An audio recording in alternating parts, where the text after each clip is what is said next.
बच्चों, पिछले टर्म पर हम लोगों ने ईथर के बारे में पढ़ा था। ईथर क्या होता है, ईथर का क्लासिफिकेशन, ईथर का नॉमेनक्लेचर पढ़ा और उसके बाद ईथर में कौन कौन से आइसोमेरिज्म समावयवता होती है और इसके बाद उसके प्रिपरेशन के जनरल मेथड, लैब में इसको कैसे प्रिपेयर किया है और इसकी इंडस्ट्रियल प्रोसेस क्या है, इसको हम लोगों ने पढ़ा था, डिस्कस किया था ईथर के। और उसी के बाद लैब में, प्रयोगशाला में ईथर कैसे बनाते हैं, इसके ऑपरेटर्स को सेट करके देखते हैं कि ईथर को लैब में कैसे सेट करके ऑपरेटर्स के द्वारा हम तैयार करते हैं। तो लैब में कैसे बनाते हैं ईथर को, एथिल अल्कोहल और सल्फ्यूरिक एसिड की रिएक्शन के द्वारा ही बनाते हैं। जैसे हम लोगों ने कल ही पढ़ा था कि एथिल अल्कोहल की रिएक्शन सल्फ्यूरिक एसिड से कराते हैं। इसमें एथिल अल्कोहल की एक्सेस होती है, अधिकता होती है। एथिल अल्कोहल अधिक मात्रा में इस्तेमाल करते हैं, तभी ईथर का निर्माण होता है। तो इसमें देखते हैं कैसे बनता है। एथिल अल्कोहल की सल्फ्यूरिक एसिड से रिएक्शन कराते हैं तो एथिल हाइड्रोजन सल्फेट बनता है और वाटर बनता है। एथिल हाइड्रोजन सल्फेट की फिर एथिल अल्कोहल से रिएक्शन होती है 413 केल्विन टेम्परेचर पर, तो डाई एथिल ईथर बनता है और सल्फ्यूरिक एसिड बन जाता है अलग से। तो यहाँ क्या करते हैं, एक गोल पेंदी का फ्लास्क लेते हैं, राउंडेड बॉटम फ्लास्क लेते हैं, गोल पेंदी का फ्लास्क लेते हैं और इसमें क्या रख लेते हैं, दो चीज़ें, क्या क्या, एथिल अल्कोहल और सल्फ्यूरिक एसिड। इसके अंदर क्या डाल देते हैं, एथिल अल्कोहल और सल्फ्यूरिक एसिड डाल देते हैं और इसको एक स्टैंड से सेट कर देते हैं। यहाँ पर एक स्टैंड लगा देते हैं और स्टैंड के द्वारा इसको सेट कर देते हैं।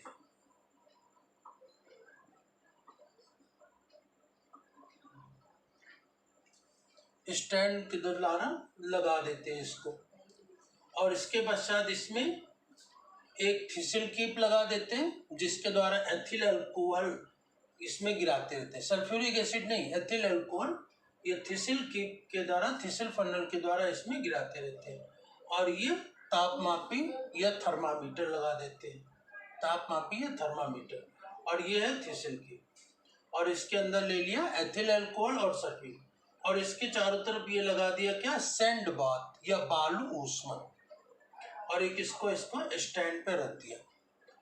और इस गोल पेंदी के फ्लास्क को, राउंडेड बॉटम फ्लास्क को किससे जोड़ देते हैं, जल संघनित, ये क्या है, जल संघनित या वाटर कंडेंसर से जोड़ देते हैं। इसे लीबिक कंडेंसर भी कहते हैं या जल संघनित या लीबिक कंडेंसर कहते हैं, इससे जोड़ देते हैं।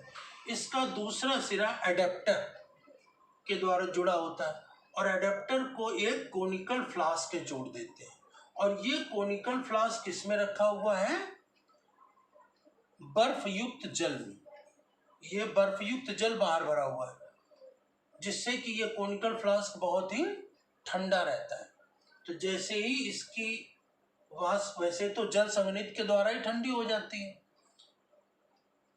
तो द्रवित हो जाता है, लेकिन इसको और इसके कोनिकल फ्लास्क को और ठंडा कर देते, तो यहाँ पर बर्फ युक्त जल भरा होता है तो इससे कोनिकल फ्लास्क बहुत ठंडा रहता है।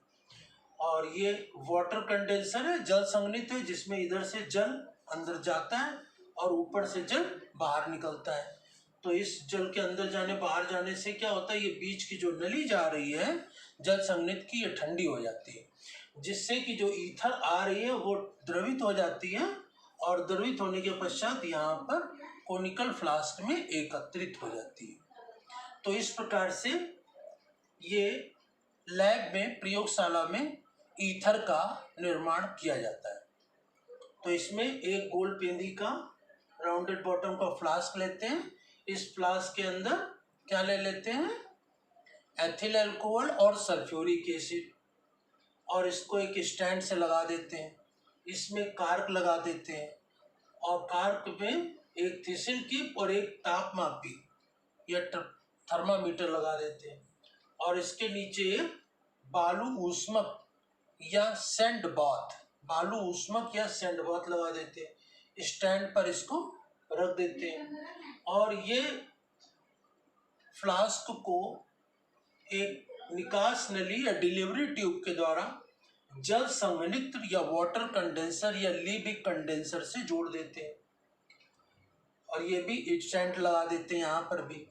और इसका ये जल संघनित्र एडेप्टर से जुड़ा होता है। एडेप्टर कोनिकल फ्लास्क से जुड़ा होता है, और कोनिकल फ्लास्क किसमें रखा है? जल युक्त, बर्फ युक्त जल में रखा, जिससे कि बहुत अधिक ठंडा हो जाता है ये। तो इसके पश्चात अब इसको क्या करते हैं? स्प्रिट लैंप लगा देते हैं। स्प्रिट लैंप लगाने से इसको गर्म करते हैं, और गर्म करने पर क्या होता है इसमें? ये 373 केल्विन टेम्परेचर पर, 373 केल्विन पर क्या होती है? एथिल हाइड्रोजन सल्फेट बनती है, और 413 केल्विन टेम्परेचर पर ये ईथर बनने लगती है, और ईथर वाष्प के रूप में उठती है, और डिलीवरी ट्यूब या निकास नली से होते हुए जल संघनित्र से होते हुए कोनिकल फ्लास्क में आ जाती है, और यहाँ पर ठंडी होकर के, द्रवित होकर के यहाँ पर एकत्रित हो जाती है। तो इस प्रकार से ये ऑपरेटर्स के द्वारा हम लोग लैब में, प्रयोगशाला में ईथर का निर्माण करते हैं।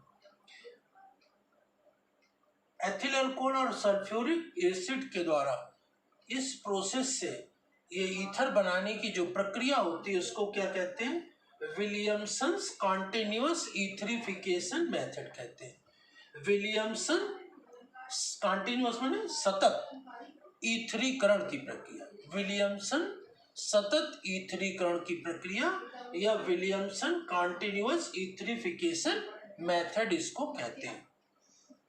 तो ये अब इसको ऐसा क्यों कहते हैं सतत? क्योंकि इसमें सल्फ्यूरिक एसिड तो यूज बहुत कम होता है और बाद में बन भी जाता है। तो थिसिल कीप से अगर जो लगातार यहाँ पर एथिल अल्कोहल गिराते रहें, तो एथिल अल्कोहल लगातार गिराते रहेंगे तो इसमें क्या होता है? ईथर बनता रहता है, लगातार बनता रहता है। बस थिसिल कीप की सहायता से यहाँ पर एथिल अल्कोहल गिराते रहे, तो अल्कोहल बनने की प्रक्रिया सतत रूप से इसमें जारी रहती है। तो इसीलिए इसको विलियमसन सतत ईथरीकरण या ईथरिफिकेशन मेथड कहते हैं।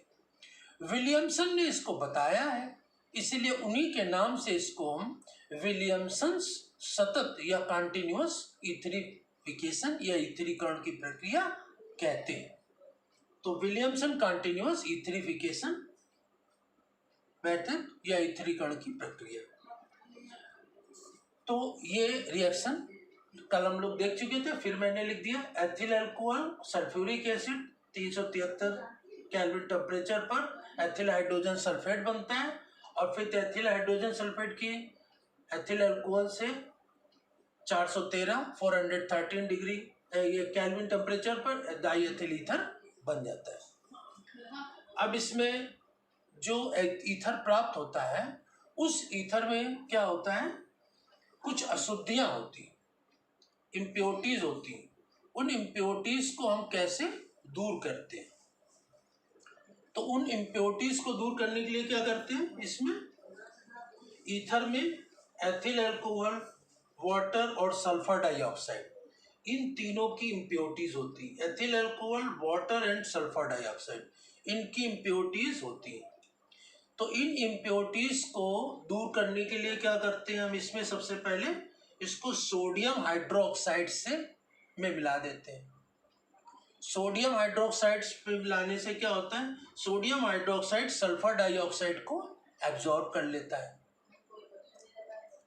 और सोडियम हाइड्रोक्साइड को सल्फर डाइऑक्साइड एब्जॉर्ब कर लेता है। फिर इसको हम सेपरेटिंग फन्नल, पृथक्कारी कीप की सहायता से ईथर को अलग कर लेते हैं। जो ईथर बचता है उसको अलग कर लेते हैं। ये सोडियम हाइड्रोक्साइड जो है वो सल्फर डाइऑक्साइड को एब्जॉर्ब कर लेता है, और फिर सेपरेटिंग फन्नल, थिसिल फन्नल के द्वारा इसको ईथर को अलग कर लेते हैं। फिर इसके बाद क्या मिला देते हैं ईथर में? जो ईथर बचता है तो उसमें कैल्शियम क्लोराइड मिला देते हैं।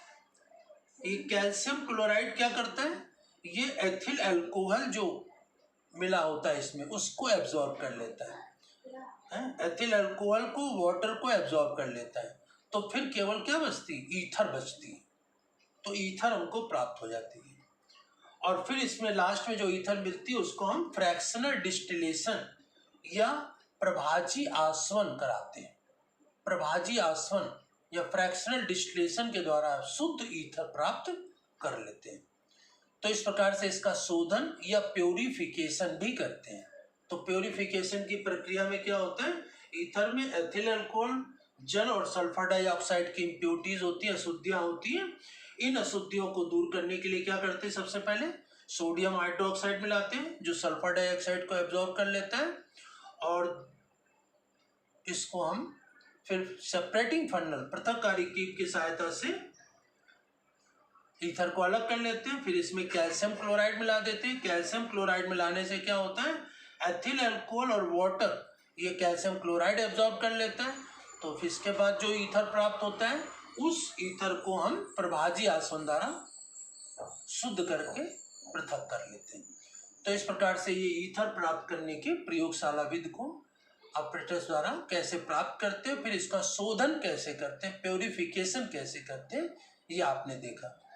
तो इसके डायग्राम को आप अपनी फेयर कॉपी में बनाएंगे और इसको नोट करेंगे, समझेंगे। और इसके बाद नेक्स्ट टॉपिक को नेक्स्ट टर्न पर हम लोग डिस्कस करेंगे। धन्यवाद।